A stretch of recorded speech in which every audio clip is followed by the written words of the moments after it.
kuna tabaka moja la jamii ya Wamanyema, wao wana msikiti, wanamiliki msikiti wao Kariakoo. Wao walikuwa na utamaduni wa kutoa wakfu katika msikiti wao, na walifikia hatua walikuwa na nyumba 50 katika eneo lile la Kariakoo. Ni eneo la biashara.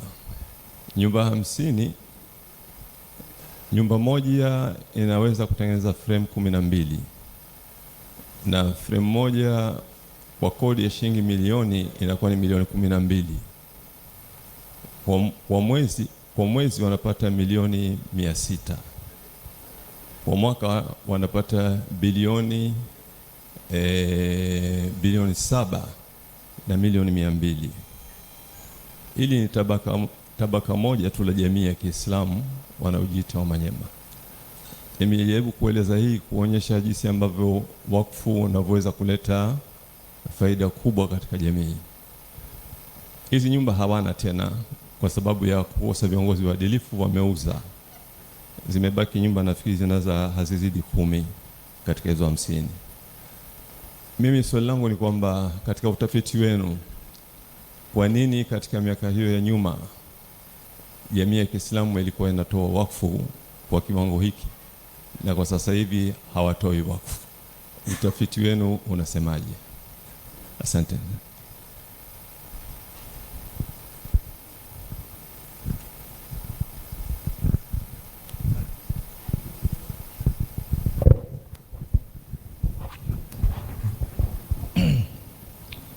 Bismillahirrahmanirrahim.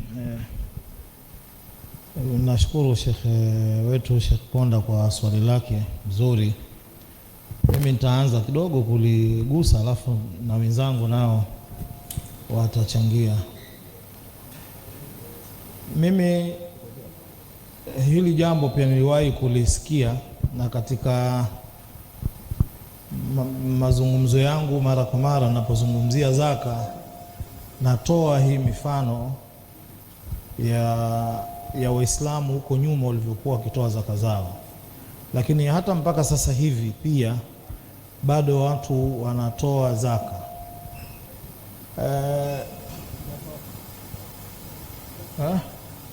Tuko kwenye zaka, lakini wakfu itaingia kuhusiana na zaka pamoja na wakfu. Kuna lugha kwamba inatumika kwamba Waislamu ni mabakhili, Waislamu hawataki kutoa, lakini ukiangalia haraka haraka unakuta si kweli kwamba Waislamu hawataki kutoa ama Waislamu ni mabakhili. Waislamu wanatoa sana mali zao, kwa sababu ukiangalia kwa mfano kuna majambo yanafanyika humu yanagharimu pesa nyingi sana, na hakuna bajeti sisi Waislamu tunaipata kwenye serikali wala nini. Ni pesa za Waislamu, watu wanatoa. Jambo linafanyika la milioni 100, milioni 20, milioni 30, mambo mengi tu yanafanyika, watu wanatoa pesa. Waislamu ubakhili huo uko wapi?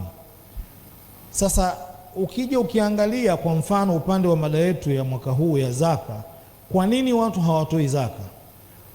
Hapa mimi mara nyingi na lawama nairudisha kwetu sisi mashekhe.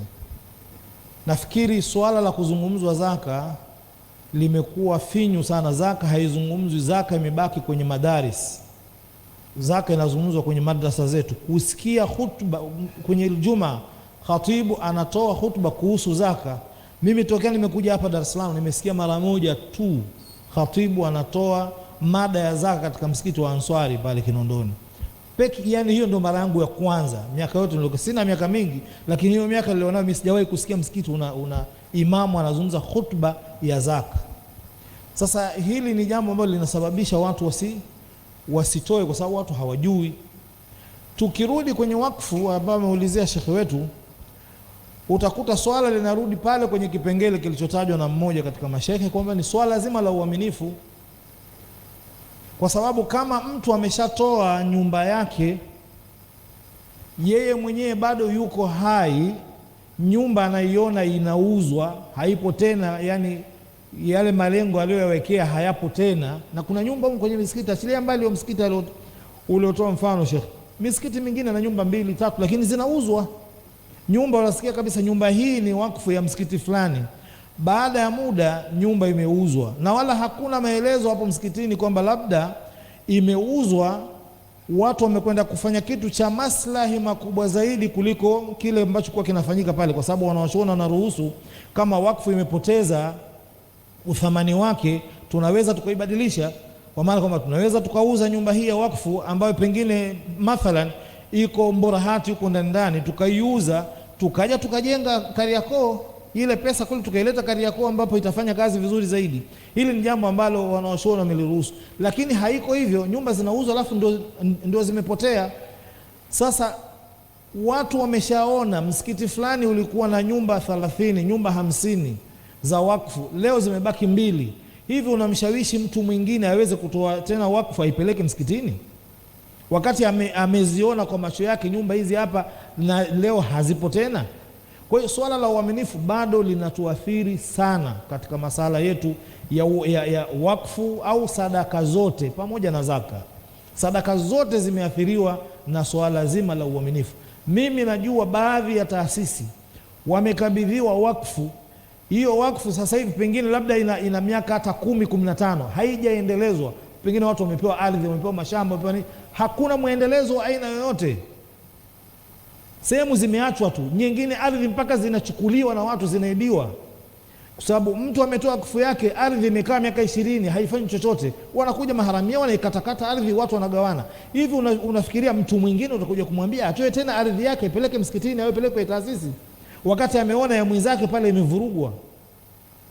Moja katika makosa ambayo tuliyataja kule nyuma katika mada yetu ya wakfu katika kongamano la mwaka jana, kitendo pia cha kunyimwa watu wanaotoa wakfu nguvu kwenye wakfu zao, pia ndio ambazo zinachangia katika swala hili la kwamba nyumba zinapotea, halafu watu waliotoa wakfu hawana kauli, kwa sababu wakfu zimeshabadilishwa majina. Mwenye wakfu hana kauli tena, nyumba inauzwa mbele ya macho yake. Huyu lazima yeye na mwenzake na aliyeona na ndugu zake hawawezi tena kutoa wakfu, na akitoa atatafuta njia nyingine ya kutoa. Mimi naona tu nichangie hilo, labda niwapishe wenzangu kama wana cha kuongeza. Jazakallah khair. Asalamu alaykum warahmatullahi. Labda angalizo kidogo kwa upande wa kina mama, tunaweza tukaandika maswali kwenye karatasi, watapita volunteer kuyachukua kuyafikisha, kama yapo yaandikwe yaletwe huko. Naam, mimi nisiseme labda tafiti kwa maana ya tafiti rasmi kufanyika, ingawa ni moja ya mambo ambayo inatakiwa fanyike. Ni uzoefu kutokana na kazi tunazozifanya na watu ambao tunaamiliana nao. Tunakuwa tunawaambia watu toa zaka hali zilivyo, sadaka, wakfu kama hivi, kesho wakfu ya haya. Sasa unapata majibu kwa mtu mmoja mmoja, inakawa sio tafiti ya kiujumla. Unapata majibu tofauti, na baadhi kashaongea hapa Sheikh Muharram, lakini naweza nikaongezea tu moja wa uzoefu unaopata. Unakuta mfano mimi babu yangu alitoa mali wakfu, lakini mimi ninapokuwa mpaka ninapopata akili zangu mtu mzima, nimekuja kujua kwamba ile mali aliyotoa yeye kama wakfu, ile taasisi imeibadilisha, aidha imeuzwa au imefanywa namna nyingine yoyote ile ambayo haiendani na yule aliyetoa ile mali yake ya wakfu. Kwa mimi kama nakuwa ni mtu wa wasiwasi wa kutoa, maana yake sitatoa, hasa kama na mazingira ya kuipatia ile taasisi ile wakfu ambayo kama ningeona ilitolewa mali ya wakfu, labda siongelee baba, naongelea babu, yani ile first generation, na nikaona ile mali imekuwa na athari pale, unaiona, naongelea ile jamii inayokuzunguka pale, inakusukuma na wewe utoe. Mimi hiyo niliona moja katika uzoefu na watu ambao ukiongea nao. Eneo la pili ni uwezo wa kusimamia, kama nilivyosema hapa Sheikh Muharram. Mimi niliongea na mtu mmoja alitoa mali yake kiwanja kama wakfu katika eneo ambalo ni zuri kwa ajili ya kuendelezwa, lakini tangu atoe lile eneo, sikumbuki aidha ni mwaka mmoja au miaka miwili, lile eneo halijafanywa chochote. Mpaka sasa kana wasiwasi kwamba sasa kuna haja gani sisi tunatoa maeneo muyaendeleze, lakini watu wenyewe haya maeneo wamefanya nini amuyaendeleze? Sasa bora tutoe aina zingine za sadaka, labda nitoe tu pesa kwa sababu sasa tunawapa, labda hamna uwezo wa kufanya. Sasa hii inaweza isiyo kwenye taasisi zote, lakini ni uzoefu ambao unapata kwenye baadhi ya taasisi.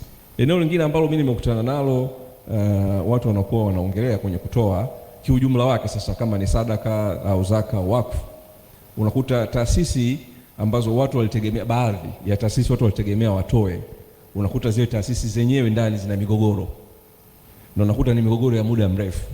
Kwa hiyo inamzuia mtu kutoa mali yake kwenye taasisi ambayo yenyewe taasisi inagombea mali mfano, au inagombea milki ya kitu fulani. Kwa hiyo hicho pia nahisi kimerudisha nyuma. Mwisho, kwa tathmini yangu mimi binafsi, nahisi aina ya watoaji wao waliokuwepo zamani uliotolea mfano ni tofauti na aina ya watoaji wa leo.